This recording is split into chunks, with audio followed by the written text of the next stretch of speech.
ప్రకృతి వ్యవసాయం రోజురోజుకు ప్రాచుర్యం పొందుతుంది. రసాయన రహిత వ్యవసాయం చేసి నాణ్యమైన పంటలు తీసే రైతుల్ని ప్రభుత్వం కూడా ప్రోత్సహిస్తోంది. ఇందుకోసం కొత్తగా సేంద్రియ వ్యవసాయం చేయాలనుకునే రైతులకు ప్రత్యేకంగా శిక్షణ కార్యక్రమాలను నిర్వహిస్తుంది.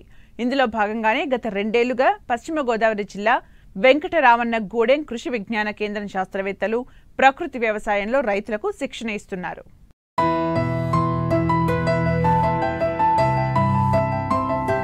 వ్యవసాయ రంగం పర్యావరణ మార్పులతో పాటు విపరీతమైన చీడపీడల వల్ల కునారిల్లుతోంది. వీటికి తోడు ఋతుపవనాల దోబూచులాట కారణంగా అతివృష్టి అనావృష్టి పరిస్థితులు రైతన్నల నడ్డి విరుస్తున్నాయి. అయితే విపరీతమైన రసాయన ఎరువులు పురుగుమందుల వాడకం వల్ల అధిక ఖర్చులే కాకుండా విషతుల్యమైన ఆహారం తయారవుతోంది.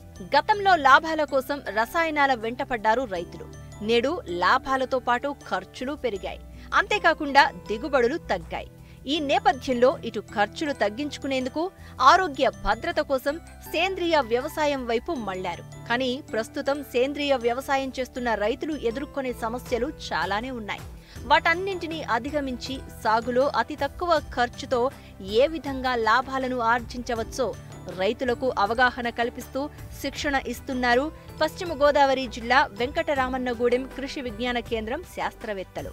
కృషి విజ్ఞాన కేంద్రాల ద్వారా సహజ మరియు సేంద్రియ వ్యవసాయం మీద అవగాహనలు పెంపొందించి క్షేత్రస్థాయిలో సహజ వ్యవసాయ పద్ధతులు, ప్రకృతి వ్యవసాయ పద్ధతులు ఆచరిస్తున్నటువంటి రైతులకు శిక్షణ మరియు అవగాహన కార్యక్రమాలు నిర్వహించడానికి కృషి విజ్ఞాన కేంద్రం వెంకటరామన్నగూడెం డాక్టర్ వైఎస్ఆర్ ఉద్యాన విశ్వవిద్యాలయం ప్రాంగణంలో గత 2 సంవత్సరాల నుంచి పలు శిక్షణ, అవగాహన మరియు ప్రదర్శనలు నిర్వహించడం జరుగుతుంది.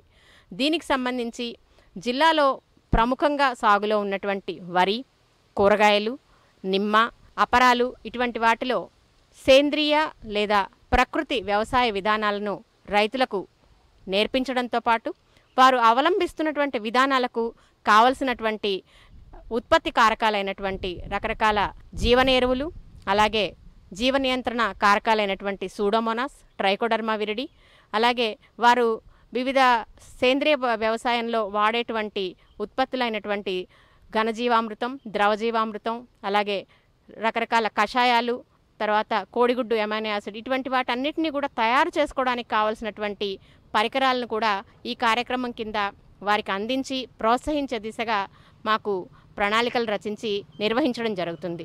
దీనికి గాను ఈ సంవత్సరం మనకు ఈ చుట్టుపక్కల ఉన్నటువంటి గ్రామాలలో ప్రధానంగా 12 క్షేత్రస్థాయి ప్రదర్శనలతో పాటు 2 రోజుల శిక్షణా కార్యక్రమాలు, అలాగే 4 ఒక్కరోజు అవగాహన కార్యక్రమాలు ఈసారి ప్రణాళికలో భాగంగా చేసుకొని ఇప్పటివరకు కూడా ఈ 12 డెమాన్స్ట్రేషన్స్ కూడా వివిధ రకాలైనటువంటి జీవ నియంత్రణ ఎరువులు, జీవ నియంత్రణ కారకాలను కూడా మల్టిప్లై చేసి అంటే అభివృద్ధి చేసుకొని వారి క్షేత్రస్థాయిలో వినియోగించుకునే విధంగా, దాంతోపాటు ఇప్పుడు ఈ ప్రకృతి వ్యవసాయంలో భాగంగా ఏదైతే ముందుగా వేసుకునేటువంటి ప్రీ మాన్సూన్ డ్రై సోయింగ్ అనేటువంటి నవధాన్యాలు లేదా అంతకంటే ఎక్కువ 32 రకాలైనటువంటి నూనె గింజలు, అపరాలు, అలాగే ఏకజాతి, అలాగే ద్విదళ మొక్కలకు సంబంధించినటువంటి విత్తనాలన్నింటినీ కూడా మొదటి వర్షాలకు మనం క్షేత్రస్థాయిలో మనం వేసేసి బాగా అది వెదిగిన తర్వాత వాటిని భూమిలో కలియదున్నడం ద్వారా చక్కటి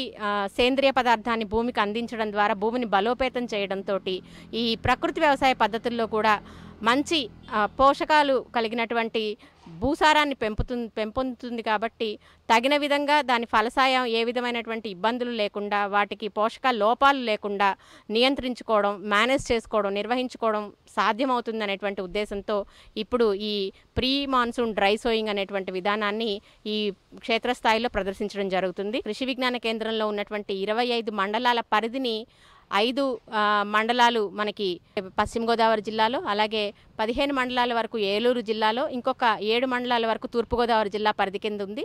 మాకు సెంట్రల్ గవర్నమెంట్ నుంచి కృషి విజ్ఞాన కేంద్రం ప్రాజెక్ట్ నడపబడుతుంది కాబట్టి పాత 25 మండలాల పరిధిని కూడా మా ఆపరేషనల్ ఏరియా కింద తీసుకొని ఈ ప్రాంతంలో పాత పశ్చిమ గోదావరి జిల్లాలో ఉండేటువంటి అప్లాండ్ మండల్స్ 25 మండలాలు కూడా మా ఏరియాగా, ఆపరేషనల్ ఏరియాగా గుర్తించి ఈ ప్రాంతాలలో శిక్షణ అలాగే ప్రదర్శనలు నిర్వహించడం జరుగుతుంది.